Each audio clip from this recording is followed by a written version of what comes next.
Hey everyone, and welcome back.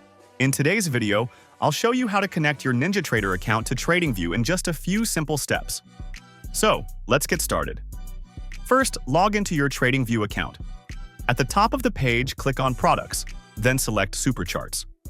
Scroll down. At the bottom, you'll see a list of all supported brokers.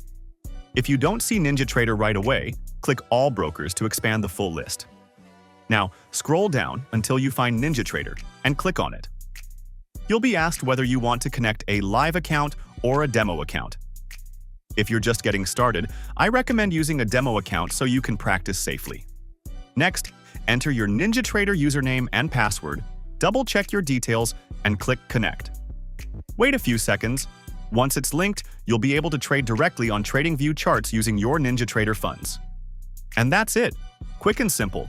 If you found this tutorial helpful, don't forget to like, subscribe, and turn on notifications so you never miss a new trading guide.